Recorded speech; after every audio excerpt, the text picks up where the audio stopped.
Richard Southern joins us once again. Richard, tattoos and body art are pretty commonplace these days, but one employer wasn't happy to see it in the classroom. Yeah, this will be an interesting one to chat about. Ginella, a French school teacher whose entire body, face, tongue, and even eyeballs are tattooed. Whoa. Yeah, he's gone the full length. There he is, Ginella.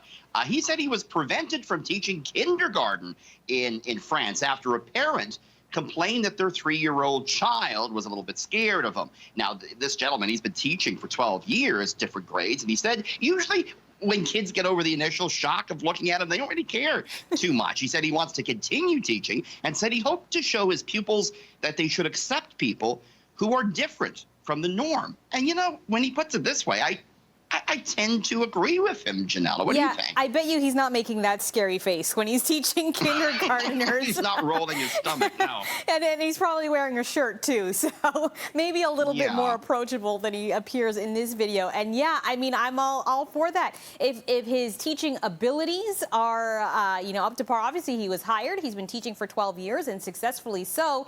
And you'd be surprised, most kids are much more accepting than adults. So, be a little more concerned with what's in his head than what's on it. That's what I always say. Well said, Ginella. Well said. Yes, indeed. Okay, astronomical discoveries are always exciting to hear about, especially those involving Mars. What are we learning?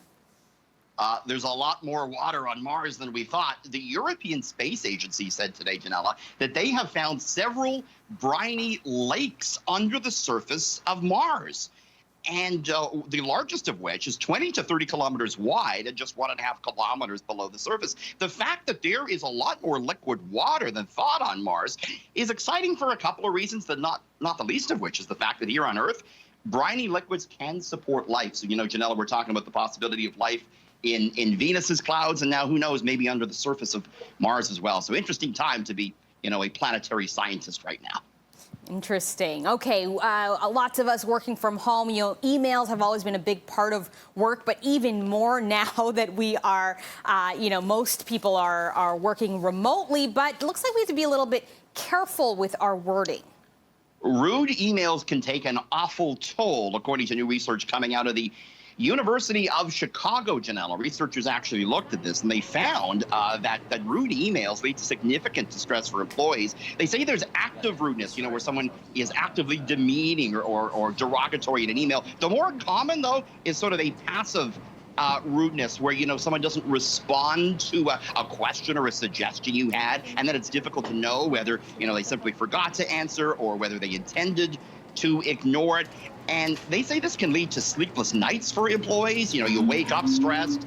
Researchers say you should psychologically detach from these emails after you get them. But, if you know how to do that, good luck to you. Share it with the rest of us, right, Ginella? Yeah. I mean, I can understand that. A lot of times with emails, it's hard to read tone. People, maybe don't intend to come off a certain way, but it can be taken the wrong way, and especially now when it's not like, you can walk down the hallway and talk to the person in person and clarify it. It can be a little bit easier to get yourself in trouble. So make sure you're extra polite in those emails. I certainly will try to do that. Yes, lots of please and thank yous. I always put an exclamation mark that makes it sound like I'm very enthusiastic and happy. Well, Thanks so much. That's why we like you, Ginella. Have a good one. Thanks so much, Richard. We'll see you tomorrow.